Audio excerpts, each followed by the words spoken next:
Good morning friends. पिछली video में हम लोगों ने प्रॉपर्टीज ऑफ टेंजेंट के बारे में बात किया और इस सेशन में हम लोगों ने 3 प्रॉपर्टीज के बारे में बात किया था और रिमेनिंग और 3-4 प्रॉपर्टीज है तो उसके बारे में आज बात करने वाले हैं। तो शुरू करते हैं। तो आज का फर्स्ट प्रॉपर्टी है tangent at extremities of focal chord are perpendicular and intersect on directrix. मतलब इस पैराबोला के जो 2 पॉइंट है P एंड Q, इससे अगर कोई टेंजेंट अगर ड्रॉ करें तो आप लोग देख सकते हैं ये P एंड Q इस R पॉइंट में आकर इंटरसेक्ट होता है और ये जो R पॉइंट है ये इस डायरेक्ट्रिक्स के ऊपर सिचुएटेड है एंड इन दोनों के बीच जो एंगल होगा इंटरसेक्टिंग पॉइंट में वो परपेंडिकुलर हो जाएगा। ये आप लोगों को प्रूफ करना है। तो कैसे प्रूफ कर सकते हैं देख लेते हैं। गिवन इक्वेशन इज पैराबोला का y² इक्वल्स टू 4ax ये दिया गया है। अब टेंजेंट जो है वो पहले वाला टेंजेंट P पॉइंट से पास करता है तो इन दैट केस इस टेंजेंट का जो स्लोप होगा वो हो जाएगा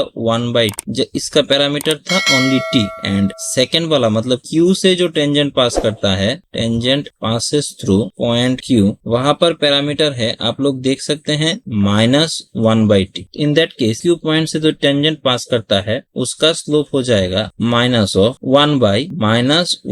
मतलब इसको लिख सकते हैं ओनली माइनस। इसको हम लोग MP दे देते हैं, मतलब P पॉइंट से जो टेंजेंट चला गया उसका स्लोप एंड Q पॉइंट से जो टेंजेंट जाता है उसका स्लोप। अब इन दोनों स्लोप का मल्टीप्लाई करें MP इंटू MQ, ये हो जाएगा 1/t इंटू -t, तो ये हो जाएगा -1 के बराबर। तो यहाँ से हम लोग देख सकते हैं कि सिंस दो टेंजेंट P एंड Q से जो पास हुआ है उन दोनों के बीच जो एंगल है वो परपेंडिकुलर है क्योंकि इन दोनों स्लोप का जो मल्टीपल है वो -1 के बराबर है। अब हमें ये प्रूफ करना है कि ये जो इंटरसेक्टिंग पॉइंट है, मतलब यहाँ पर इस पिक्चर पर R, ये इंटरसेक्टिंग पॉइंट डायरेक्ट्रिक्स के ऊपर सिचुएटेड है। इसके लिए P पॉइंट के थ्रू जो टेंजेंट पास होता है, मतलब इसको हम लोग TP ऐसे लिख लेते हैं विथ पैरामीटर T। इसका इक्वेशन हम लोग लिख लेते हैं, हम लोग जानते हैं yt equals to x plus at²। अब प्रॉब्लम को सॉल्व करने के लिए t को हम लोग T1 ले लेते हैं and tangent of Q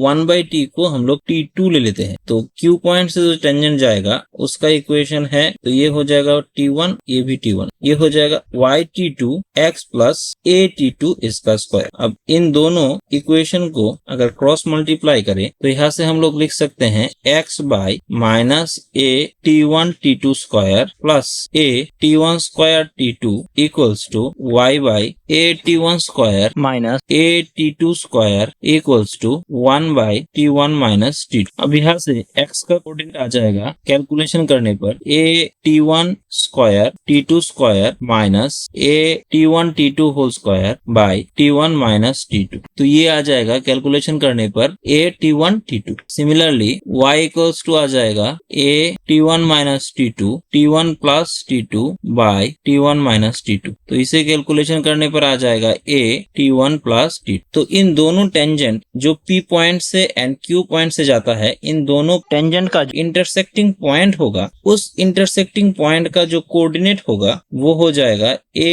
t1 t2 a t1 plus t2। t1 की जगह हम लोगों ने चूज किया था t एंड t2 की जगह हम लोगों ने चूज किया था -1/t, तो इसको रिप्लेस कर दें तो ये आ जाएगा कोऑर्डिनेट ऑफ इंटरसेक्टिंग पॉइंट, मतलब यहाँ पर R पॉइंट को बोला गया है, इसका जो कोऑर्डिनेट है वो आ जाएगा a इंटू t1 की जगह t into -1/t and comma a plus t1 की जगह t एंड t2 की जगह -1/t, तो इसे लिख सकते हैं -a एंड t -1/t। तो यहाँ से देखिए इस R पॉइंट का जो x कोऑर्डिनेट है वो है -a and x equals to -a किस लाइन को होल्ड करता है, ये डायरेक्ट्रिक्स को होल्ड करता है। thus ये प्रूफ हो जाता है कि जो इंटरसेक्टिंग पॉइंट है of two tangents lies on directrix and hence proof. तो आशा करता हूँ यहाँ से आप लोग समझ गए होंगे। Next property is SM is perpendicular to the tangent at point P of parabola. मतलब इस P पॉइंट से यहाँ से जो टेंजेंट ऐसे पास हुआ, इस टेंजेंट के ऊपर ये जो SM है ये परपेंडिकुलर है। Then M lies on tangent at the vertex. Then यहाँ पर जो M पॉइंट है ये वर्टेक्स में लाई करता है इन दोनों लाइन का एंड सच दैट आप लोगों को दिखाना है SM square equals to OS, ये जो OS लाइन है OS इंटू SP, इस SP के बराबर हो जाएगा। मतलब ये SM square equals to OS into SP, ये आप लोगों को प्रूफ करना है, जहां पर O इस पैराबोला का वर्टेक्स पॉइंट दिया गया है। ये जो SM है ये परपेंडिकुलर है PM के ऊपर, ये ऑलरेडी हमने प्रॉपर्टी 1 में प्रूफ कर लिया था। अब सेकंड पार्ट को हम लोग प्रूफ करने जा रहे हैं। यहाँ पर SM का लेंथ क्या होगा पहले ये निकाल लेते हैं। S का कोऑर्डिनेट भी जानते हैं और M का कोऑर्डिनेट भी जानते हैं। तो SM हो जाएगा root over of A minus 0 इसका स्क्वायर प्लस 0 माइनस AT इसका स्क्वायर। तो ये आ जाएगा A स्क्वायर और इसे लिख सकते हैं A स्क्वायर T स्क्वायर। तो SM स्क्वायर इक्वल्स टू हो जाएगा A स्क्वायर को कॉमन ले ले 1 प्लस T स्क्वायर। अब SP का लेंथ भी ले लेते हैं, P का कोऑर्डिनेट भी जानते हैं और S का कोऑर्डिनेट भी जानते हैं। तो SP इक्वल्स टू आ जाएगा root over of AT square minus A इसका होल स्क्वायर प्लस 2AT इसका स्क्वायर। तो इसे कैलकुलेट कर ले तो यहाँ से आ जाएगा A square T square minus 1 इसका whole square plus 4 S square T square. तो अल्टीमेटली इसे लिख सकते हैं A square T square plus 1 इसका होल स्क्वायर। तो यहाँ से इसका वैल्यू आ जाएगा A प्लस AT इसका होल स्क्वायर। एंड OS का जो वैल्यू है ये ऑलरेडी यहाँ से दिया गया है कि OS is equal to A unit. तो यहाँ से OS इक्वल्स टू लिख सकते हैं A unit. SP into OS कर ले तो यहाँ से आ जाएगा A into A plus AT इसका होल स्क्वायर। A को कॉमन ले ले तो हो जाएगा A square 1 plus T square, ये इक्वल्स टू हो जाएगा SM square. And hence proof. अब आज का लास्ट प्रॉपर्टी है proof that the orthocentre of triangle formed by any 3 tangents to a parabola lies on the directrix of the parabola. मतलब यहाँ पर एक पैराबोला मान लेते हैं दिया गया है y square equals to 4ax जिसका स्टैंडर्ड इक्वेशन। अब इस पैराबोला के 3 पर्टिकुलर पॉइंट से मान लेते हैं एक पॉइंट है A, एक पॉइंट है C और एक पॉइंट है B। तो इन 3 पॉइंट में से अगर 3 टेंजेंट चला जाए तो ये 3 टेंजेंट मिलकर एक ट्रायंगल क्रिएट करता है और ये ट्रायंगल का जो ऑर्थोसेंटर होगा मतलब 3 ऑल्टीट्यूड्स का इंटरसेक्टिंग पॉइंट, ये पॉइंट इस डायरेक्ट्रिक्स पे लाई करेगा। इसको आप लोगों को प्रूफ करना है। तो कैसे प्रूफ कर सकते हैं, पहले पॉइंट्स का कोऑर्डिनेट लिख लेते हैं। A पॉइंट का कोऑर्डिनेट है AT1 square 2AT1, B point का कोऑर्डिनेट है AT2 square 2AT2 and C point का कोऑर्डिनेट है AT3 स्क्वायर 2AT3। तो इन 3 पॉइंट में से 3 टेंजेंट चला जाएगा और ये 3 टेंजेंट मिलकर जो ट्रायंगल क्रिएट करेंगे मतलब इंटरसेक्टिंग पॉइंट, एक का होगा P, एक होगा Q एंड एक होगा R। तो इन 3 इंटरसेक्टिंग पॉइंट का जो कोऑर्डिनेट होगा ये हो जाएगा P का हो जाएगा A T1 T2 A T1 plus T2, Q का हो जाएगा A T2 T3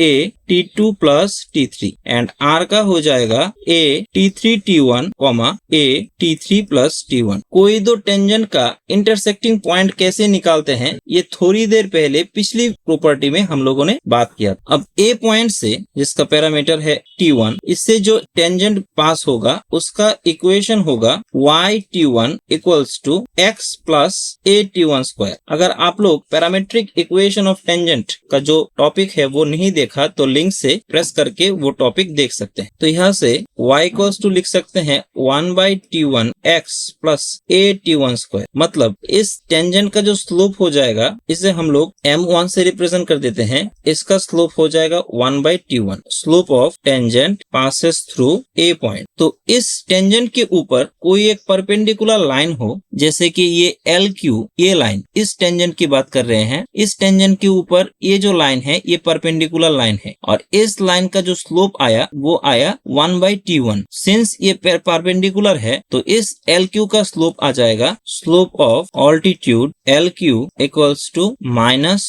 T1, ये हम लोग जानते हैं। तो अब LQ का स्लोप हम लोग जानते हैं और LQ जो है इस पर्टिकुलर Q पॉइंट से पास करता है। तो Q पॉइंट का जो कोऑर्डिनेट है वो भी हम लोग जानते हैं। तो अगर कोई एक लाइन का स्लोप हम लोग जाने एंड कोई एक पर्टिकुलर पॉइंट जिससे ये पास होता है वो भी हम लोग जाने तो उस लाइन का जो इक्वेशन है ये हम लोग इजीली निकाल सकते हैं। तो इक्वेशन इंटीग्रेशन ऑफ LQ हो जाएगा y minus a t2 plus t3 into minus t1 equals to minus t1 into x minus a t2 t3। तो इसको लिख सकते हैं y plus x t1 equals to a t1 t2 t3 plus a into t2 plus t3। इसको हम लोग equation 1 दे देते हैं। सिमिलरली ऐसे करके हम लोग बाकी और दो जो ऑल्टीट्यूड्स है उसका भी इक्वेशन निकाल सकते हैं। तो अगर इस PC ऑल्टीट्यूड की बात करें तो ऐसे करके इसका इक्वेशन हो जाएगा y plus x t3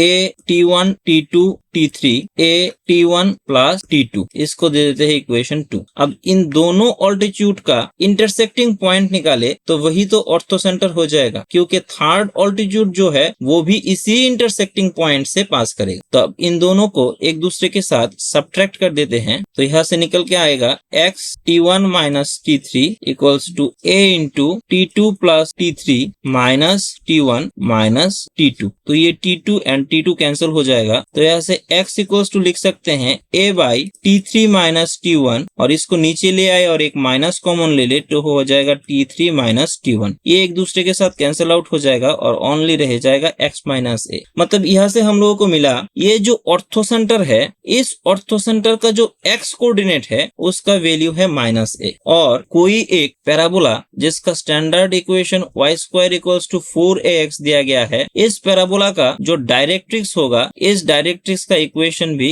x equals to minus a होगा। मतलब यहाँ से ये प्रूफ होता है कि ये जो ऑर्थोसेंटर है ये इस डायरेक्ट्रिक्स के ऊपर लाई करेगा एंड हैंस। तो आज हमने और 3 प्रॉपर्टी को देख लिया और 1-2 प्रॉपर्टी है लेकिन यही इंपॉर्टेंट है। तो अगर आप लोगों को वीडियो अच्छा लगे तो कमेंट जरूर कीजिएगा। तो आज यहीं पर अपना सेशन हम लोग कंक्लूड कर देते हैं। नेक्स्ट डे और कुछ नया टॉपिक देखेंगे। तो तब तक के लिए thank you and good bye.